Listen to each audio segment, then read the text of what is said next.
नमस्कार। आकाशवाणी देहरादून से प्रस्तुत है प्रादेशिक समाचार।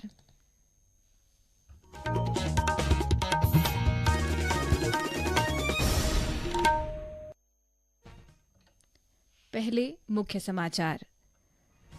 आज शिक्षक दिवस है। राष्ट्रपति द्रौपदी मुर्मू ने नई दिल्ली और राज्यपाल गुरमीत सिंह ने देहरादून में शिक्षा के क्षेत्र में उत्कृष्ट कार्य करने वाले अध्यापकों को शिक्षक पुरस्कार प्रदान किए।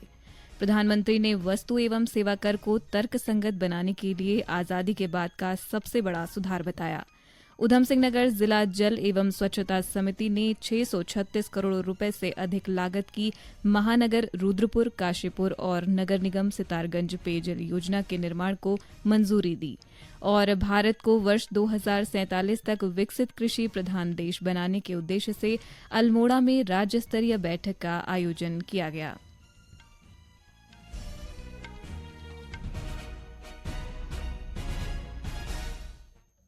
प्रादेशिक समाचारों के साथ मैं रागिनी बिंजोला और अब समाचार विस्तार से। आज शिक्षक दिवस है। ये दिन शिक्षाविद और पूर्व राष्ट्रपति डॉक्टर सर्वपल्ली राधाकृष्णन की जयंती के अवसर पर मनाया जाता है। एक रिपोर्ट।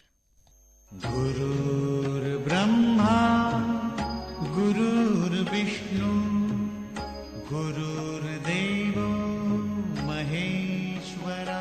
शिक्षकों को विशेष सम्मान देने के लिए शिक्षक दिवस मनाया जाता है। भारत में भूतपूर्व राष्ट्रपति डॉक्टर सर्वपल्ली राधाकृष्णन के जन्मदिन को शिक्षक दिवस के रूप में मनाया जाता है। वे एक महान शिक्षक और दार्शनिक थे। उन्होंने अपने जीवन का अधिकांश समय शिक्षा के प्रचार प्रसार में लगाया। इसीलिए जब उन्हें राष्ट्रपति बनने पर बधाई दी गई, तब उन्होंने कहा था कि उनके जन्मदिन को यदि शिक्षक दिवस के रूप में मनाया जाए तो उन्हें बहुत खुशी होगी। इसके बाद सरकार की ओर से इसे मान्यता दी गई और प्रतिवर्ष 5 सितम्बर को शिक्षक दिवस के रूप में मनाया जाने लगा। ये दिन हमें अपने गुरुओं के प्रति आभार व्यक्त करने की प्रेरणा देता है। गुरुजनों का हमारे जीवन में अत्यंत महत्वपूर्ण योगदान है। इसीलिए शेर में कहा भी गया है कि माँ बाप और उस्ताद सब हैं खुदा की रहमत। माँ बाप और उस्ताद सब हैं खुदा की रहमत, है रोक टोक उनकी हक में तुम्हारे नेमत। आकाशवाणी की ओर से सभी को शिक्षक दिवस की शुभकामनाएं और सर्व गुरुजनों को सादर नमन।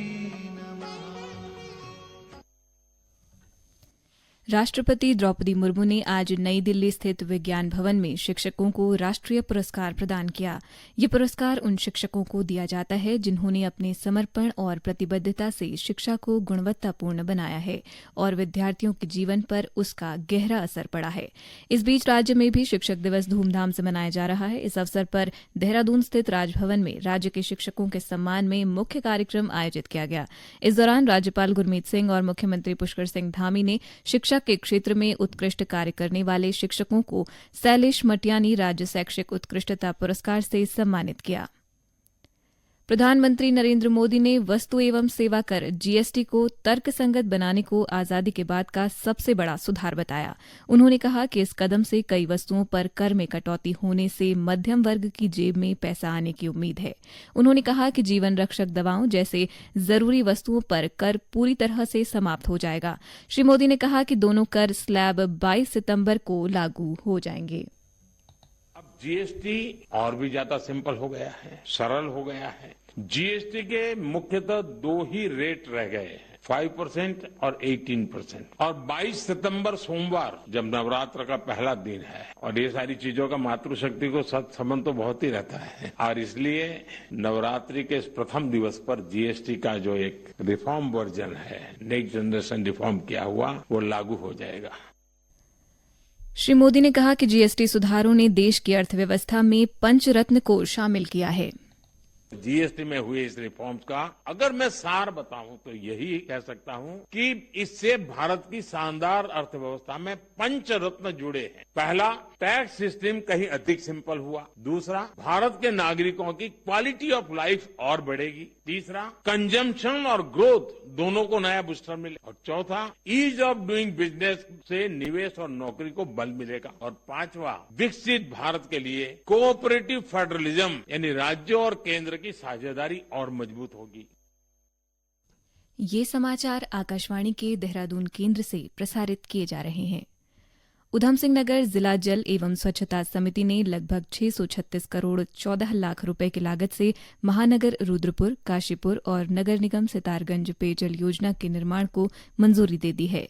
इस योजना से 3,33,586 की आबादी लाभान्वित होगी। पत्रकारों से बातचीत में क्षेत्रीय सांसद अजय भट्ट ने कहा कि इस परियोजना के माध्यम से सभी को शुद्ध और सुचारू पेयजल उपलब्ध कराना भारत सरकार और राज्य सरकार की प्राथमिकता है। इसके लिए उन्होंने प्रधानमंत्री नरेंद्र मोदी का आभार भी व्यक्त किया। परिवार जो रुद्रपुर में है ये आपके 31,759 परिवार हैं और काशीपुर में 25,659 परिवार हमारे लाभान्वित हो रहे हैं। 8,529 सितारगंज में हो रहे हैं। तो इसलिए मैंने बताया कि 3.5 लाख परिवार तो हमने यहीं पर संतृप्त कर दिए हैं। इसका मतलब महानगर पालिकाओं के अंतर्गत कोई लोग पेयजल से वंचित नहीं रह रहा है आज के आंकड़ों के आधार पर, क्योंकि पहले हमारे दूसरी योजना से हो गए हैं और आज ये हमने दूसरी योजना लगा दी है। और इसी तरह से प्रदेश में भी जितने परिवार थे आज तक के, वो भी लगभग पूरे संतृप्त होने को जा रहे हैं। अल्मोड़ा के विवेकानंद पर्वतीय कृषि अनुसंधान संस्थान में शोध योग्य मुद्दों और कृषि रोडमैप पर एक राज्य स्तरीय बैठक आयोजित की गई। बैठक में कृषि, उद्यान, पशुपालन, मत्स्यपालन विभागों के वरिष्ठ अधिकारियों और विवेकानंद पर्वतीय कृषि अनुसंधान संस्थान के वैज्ञानिकों तथा शोधकर्ताओं ने भाग लिया और कृषि विकास तथा संबंधित विभागों की प्रगति पर चर्चा की। इस दौरान कृषि वैज्ञानिकों ने उत्तराखंड राज्य की कृषि व्यवस्था, जलवायु परिवर्तन, वर्षा आधारित खेती, मृदा अपरदन, जल संसाधनों की कमी, जंगली जानवरों की समस्या और पलायन समेत अन्य मुद्दों पर चर्चा की। संस्थान के निदेशक डॉ लक्ष्मीकांत ने कहा कि बैठक का उद्देश्य 2047 तक भारत को एक विकसित कृषि प्रधान देश बनाना है। कृषि से संबंधित विभाग हैं, चाहे वो कृषि है, चाहे उद्यान है, चाहे आपका रेशम पालन है, चाहे मत्स्य पालन है या पशुपालन है, जो स्टेट गवर्नमेंट के डिपार्टमेंट होते हैं, इनके साथ में जो ICAR के रिसर्च इंस्टीट्यूट हैं, उनके साथ में मिल करके जो अगले 5 वर्षों की योजना है उसमें शोध के क्या क्या मुद्दे रहेंगे, इनकी रिक्वायरमेंट्स क्या हैं, वो पता करना है और ताकि एक कॉम्प्रिहेंसिव रोड मैप बन सके उत्तराखंड के कृषि शोध के बारे में। ICAR NRC आर्किड सिक्किम के निदेशक डॉ SP दास ने कहा कि वे उत्तराखंड में फूलों की खेती के लिए विवेकानंद पर्वतीय कृषि अनुसंधान संस्थान के साथ मिलकर काम करना चाहते हैं। पहाड़ की जितनी समस्याएं है इसके ऊपर आज चर्चा हो रही है, जैसे फसल हो, उद्यान विभाग हो, मछली हो या पशुपालन, उसको लेके सभी संस्थान के जो निर्देशक या जो उनका रिप्रेजेंटेटिव है यहाँ पर उपस्थित है। हम लोग इसके ऊपर चर्चा कर रहे हैं और हम जैसे सिक्किम से आए हैं, ऑर्किड के ऊपर आज हम भी थोड़ा सबके सामने एक प्रस्तुति रखेंगे, क्योंकि हमें भी लगता है अर्थकरी फसल के रूप में उत्तराखंड में भी इसकी काफी खेती आगे हो सकती है। मुख्यमंत्री पुष्कर सिंह धामी ने देहरादून में अधिकारियों के साथ बैठक कर राज्य में संचालित सभी टोल फ्री नंबरों की जानकारी ली। इस दौरान मुख्यमंत्री ने टोल फ्री नंबरों को और अधिक प्रभावी तथा बेहतर ढंग से संचालित करने के निर्देश दिए।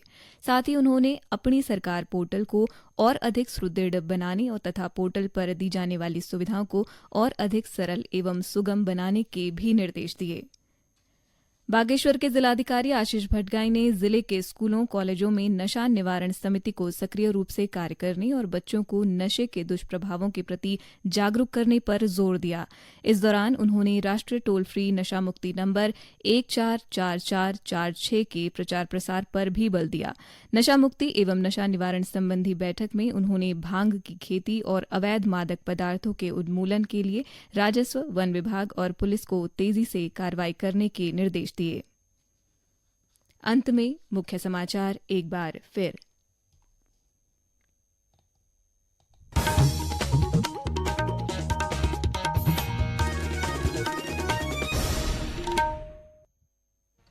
आज शिक्षक दिवस है। राष्ट्रपति द्रौपदी मुर्मू ने नई दिल्ली और राज्यपाल गुरमीत सिंह ने देहरादून में शिक्षा के क्षेत्र में उत्कृष्ट कार्य करने वाले अध्यापकों को शिक्षक पुरस्कार प्रदान किए।